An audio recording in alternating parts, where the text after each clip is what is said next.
for watching, and I'm going to show you guys some tips and tricks about plumbing.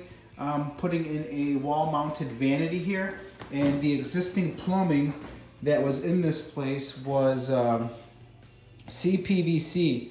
You got 4 of them there, and all 4 of them were coming up out of the floor, and I had to hide the plumbing inside of the wall, and just showing you guys what to do. I'm sure a lot of people are going to look this up, and I couldn't find anything on YouTube that would help you put in a T over here in my drainage. If you guys could see what's going on, you hardly have any room to work with.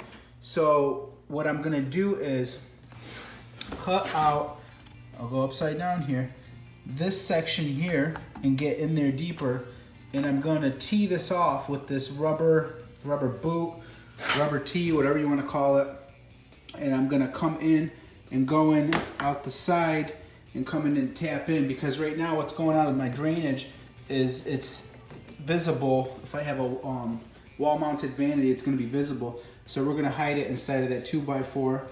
Also, you can see what I've done with the PEX piping that I've added to the CPVC. That's CPVC if you guys don't know.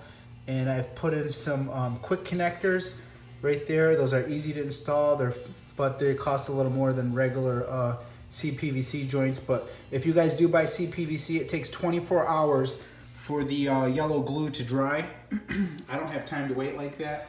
Don't want my water shut off for 24 hours, so I went with a quick connect. Like I said, it's more expensive, but easier to work with. You will need a special tool.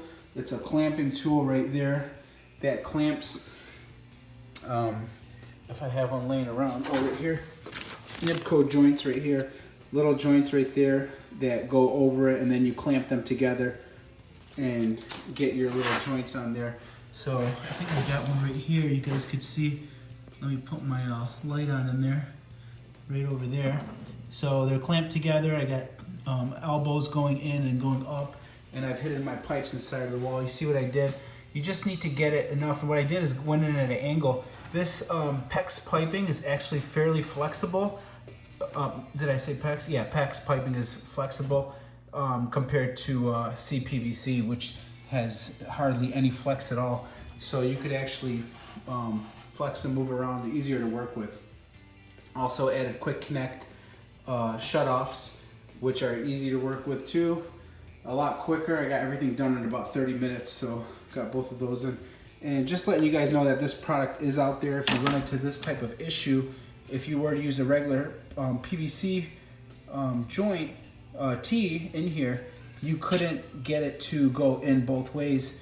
So that's why I went with this rubber boot, and I'm able to get it on there. And you don't need glue for these in between when you get them on there.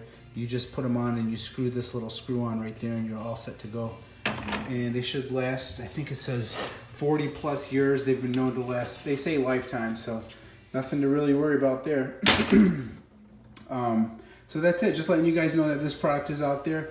To get into a tight area like this, you might run into a problem like this, or somebody might just land on this video and they might want to see how to hide their existing pipes coming out of the ground in the wall. So hopefully this video helped you out with one quick tip, trick, or another. And thanks for watching. Give me a thumbs up.